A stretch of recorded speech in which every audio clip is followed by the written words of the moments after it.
Hello, welcome to Ken Studies. CAPF AC 2020 का जिनका भी मेडिकल और फिजिकल मेडिकल बाकी है उनको best of luck. I know कि कुछ ऐसे कैंडिडेट थे जिनके साथ ट्रेजेडी ये था कि पहले आपने डेट चेंज करवाया या कुछ का, फॉर एग्जांपल कुछ कैंडिडेट का 14 अप्रैल को था, 14 अप्रैल को था तो फर्स्ट टाइम मिला आपको, ऑलरेडी एक्सटेंड आपको किया गया। फिर एक्सटेंड करने के बाद फिर आपका वो खत्म हो गया, यानी कि फिर एक्सटेंड हो गया और तब एक्सटेंड हुआ था तो कब होना था ये आपके पास पता नहीं था। उसके बाद कुछ कैंडिडेट ऐसे हैं जो फिर कोविड से ग्रसित हो गए, फिर उसके बाद आपको फिजिकल अब मिल रहा है। तो वो एक ट्रेजिक मोमेंट था, आई कैन अंडरस्टैंड। और जिन लोगों से, जैसे कुछ लोगों से पर्सनल कम्युनिकेशन हो रहा है, जिन लोगों ने अपना बताया कि यस हमारा मेडिकल फिजिकल जो भी है वो रेगुलर कांटेक्ट में रहते हैं, तो उनसे हमें जो भी चीजें पता चलते रहती है। अब सबके तो मैं पर्सनली सबको नहीं जानता हूँ, जितने हैं जो मेरे कैंडिडेट हैं, जो मेरे से जुड़े हुए हैं, उनके बारे में मुझे जो भी इंफॉर्मेशन वो शेयर करते हैं, उसके आधार पर मैं ये कह सकता हूँ बहुत लोगों के साथ ये बहुत ट्रेजिक रहा। But this is the life, वो चलता है। आप उस चीज को हर वो चीज पे आपका कंट्रोल नहीं है, आपका कंट्रोल जो है अपने ऊपर है। वो जो कहते हैं ना कि कृष्ण गीता में अर्जुन को कहते हैं कि तुम्हारा बस जो है तुम्हारे बाण चलाने पे ही है, उस मिर्ग पर तुम्हारा कोई बस नहीं है जो तुम्हारे बाण चलाने के बाद अपना दिशा बदल लेता है या स्थान बदल लेता है। तुम बाण चलाने पे तुम्हारा संधान पे तुम्हारा नियंत्रण है, उस मिर्ग पर तुम्हारा कोई नियंत्रण नहीं है जिस पर तुम बाण चला रहे हो। ठीक है, तो ऑब्वियसली है ये एग्जांपल नहीं देना चाहिए, but that was the thing कि हमें वाइल्ड एनिमल को किल नहीं करना है। तो लेकिन इसमें भी वही चीजें है कि कुछ चीजें आपके एक्सटर्नल में है, जैसे फॉर एग्जांपल आपके थोड़े कम मार्क्स आ रहे हैं, थोड़े कम मार्क्स आ रहे हैं, ये रिलेटिव टर्म है। कुछ लोग ज्यादा आपसे ले आए हैं, ये भी इसको अदर वे में। तो आप जो भी एटलीस्ट सपोज अभी जो भी रिजल्ट आया उनका, जिन कैंडिडेट्स का रिजल्ट आया था उनके मार्क्स अभी देखे तो यस कट ऑफ जो है एक्सपेक्टेशन से ज्यादा गया।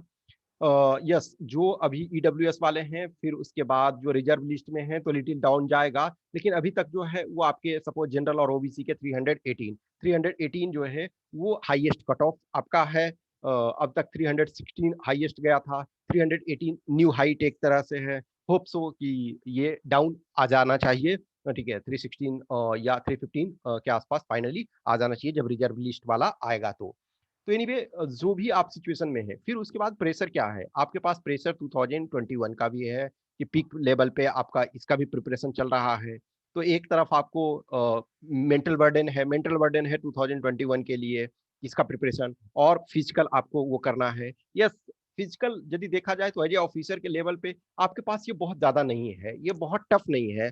प्रॉब्लम जो भी होता है मैं समझता हूँ मेजोरिटी के पास जो है लॉन्ग जंप में प्रॉब्लम होता है। यस, आपके रेस में भी प्रॉब्लम होता है। रेस में बस ये ध्यान रखना है ना कि कुछ जो कैंडिडेट हैं एक्सीलेंट होते हैं हर जगह, जैसे बहुत सारे कैंडिडेट हैं कि 3 मिनट में कवर कर लेते हैं, कुछ लोग 2 मिनट 45 सेकेंड में भी कवर करते हैं।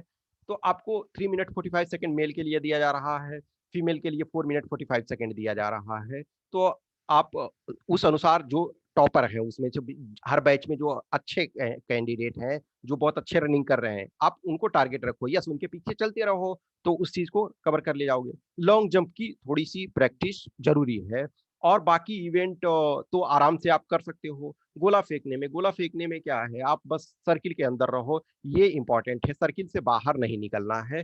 ये सर्किल से बाहर नहीं निकलते हो तो 4.5 मीटर बहुत आसान है, सिंपल। एक हेल्दी कोई भी पर्सन है, फीमेल कैंडिडेट के लिए वो है नहीं, फीमेल कैंडिडेट के लिए 3 इवेंट्स ही हैं। तो आपको सफिशियंट टाइम दिया जा रहा है, सपोज 4 मिनट 45 सेकेंड आपको 800 मीटर के लिए, 18 सेकेंड आपको दिया जा रहा है 100 मीटर के लिए, तो आप उसको आराम से कर सकते हो। 100 मीटर वाले में बस ये है कि आपके किसी से जो भी साथ में है उनसे पैर नहीं फंसे, ये बस ध्यान रखना। और अभी फॉर्चुनेटली जो भी है, जैसे अभी मौसम आपका ऑलमोस्ट ठीक ठाक चल रहा है। कभी कभी जो है गर्मी रहता है, लेकिन जनरली मैं समझता हूँ कि ठीक ठाक है। रनिंग वगैरह जो होता है वो आपको मॉर्निंग में करवा लेते हैं, मैक्सिमम जगह ये मैं देखता हूँ कि बिफोर आपके 10 AM तक वो ऑलमोस्ट रनिंग वगैरह फिजिकल वगैरह वो करवा लिया जाता है। फिर उसके बाद मेडिकल में बचता है। तो मेडिकल में देखो क्या है, मेडिकल में बहुत सारी चीज़ें अब आपके कंट्रोल में नहीं है ना, आपके किसी के आई में प्रॉब्लम है, किसी का सपोज़ और कुछ प्रॉब्लम है, तो उसमें आप कुछ नहीं कर सकते हो। एक कुछ कैंडिडेट का मैंने देखा है कि जैसे चेस्ट वगैरह एक्सपेंशन नहीं आप तो थोड़ा-सा उसका प्रैक्टिस करो, साँस को पूरी तरह से खींचो 5 सेंटीमीटर एक्सपेंशन होता है। या फिर जैसे किसी का स्लाइटली चेस्ट आपका जो भी वो मेल कैंडिडेट के लिए ही है, चेस्ट में थोड़ा-सा कम पड़ जाता है, तो एक्सरसाइज़ आप उस समय कर लो थोड़ा-सा, वो ऐसे टाइम देते हैं। सिर्फ़ देखो हाइट एक ऐसा है ना कि हाइट में कोई कंप्रोमाइज़ नहीं क्योंकि हाइट आपका बढ़े ऑलमोस्ट सैचुरेशन पॉइंट पे आ चुका है। लेकिन और बाकी जैसे कुछ होता है तो थोड़ा-सा लीनियंसी वो दिखाते हैं। तो आप रिलैक्स रहो, जितना ज़्यादा रिलैक्स रहोगे और हाँ, मेडिकल में जैसे आप सैंपल दे रहे हो यूरिन वगैरह का, तो पानी वगैरह पियो और जो यूरिन है, यूरिन का जो सैंपल दोगे तो वो बीच वाला देना है। थोड़ी-सी यूरिनेट कर लो, उसके बाद बीच वाला वो सैंपल दोगे और पानी वगैरह ज़्यादा पियोगे, वो सही रहेगा, ठीक है ना? हाउएवर वो जो है उसमें मेडिकल वाले में ये सुविधा आपके पास होता है कि री-मेडिकल के लिए, लेकिन री-मेडिकल में भी क्यों अननेसेसरी आपको एक्स्ट्रा बर्डन फिर होता है, डिमांड ड्राफ्ट बनाओ, फिर उसको डॉक्टर से साइन करवा करके चेक करवाओ, फिर जाओ, फिर दोबारा, तो उसमें टेंशन लेने की ज़रूरत नहीं, जो स्मॉल चीज़ है उसको केयर करना है, अभी पानी-वानी ठीक-ठाक पीना है और जितना चीयरफुल मूड में रहोगे, उतना अच्छा कर पाओगे।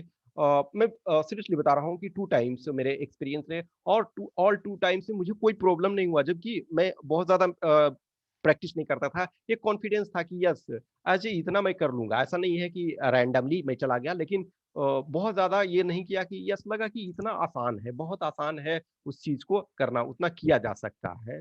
तो जैसे 16 सेकंड में 100 मीटर तो यार बहुत आसान है, नॉर्मली 14 सेकंड में आराम से आप कवर कर लोगे मेल में हो तो। और 800 मीटर को 3 मिनट 15 सेकंड, 20 सेकंड, 30 सेकंड इतना तक में आराम से कवर हो जाता है, आप रिलैक्स में भी रहोगे तब भी।